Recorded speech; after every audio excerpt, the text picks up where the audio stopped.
Guys, welcome to my first blog. তা আজকে চলো তোমাদের কিছু প্রাকৃতিক জিনিস দেখাই। আর আমার এই নতুন চ্যানেল এএস ব্লগ চ্যানেলটাকে সাপোর্ট করবে, সাবস্ক্রাইব করবে চ্যানেলটাকে, বা লাইক করবে। আর ভিডিওটা কেমন হচ্ছে অবশ্যই জানাবে। তা চলো দেরি না করে শুরু করি। চলো গাইস, ঘরের থেকে বেরিয়ে দেখলাম যে বাইরে প্রচণ্ড জল হয়েছে। দেখতেই পাচ্ছ প্রচণ্ড জল হয়েছে, গাছের কাঁঠালেও জল বেঁধে রয়েছে।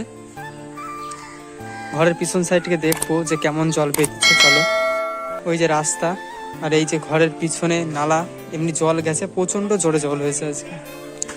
গাছের পাতাগুলো দেখতে পাচ্ছ, প্রাকৃতিক কত সৌন্দর্য লাগছে, অসাধারণ। ছাদে উঠছি পেয়ারা পাওয়ার জন্য। তো চলো,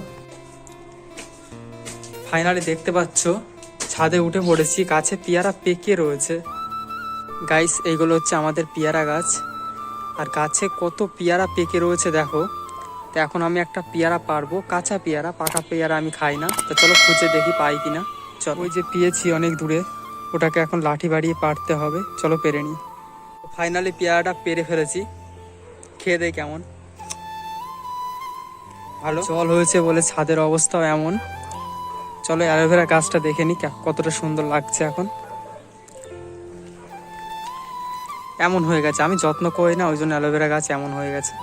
পেয়ারা গাছের তলায় ফুল গাছটা একাই হয়েছে ছাদে, ইটের ফাঁক দিয়ে। দেখছো তোমরা, দারুণ সুন্দর একটা ফুল গাছ।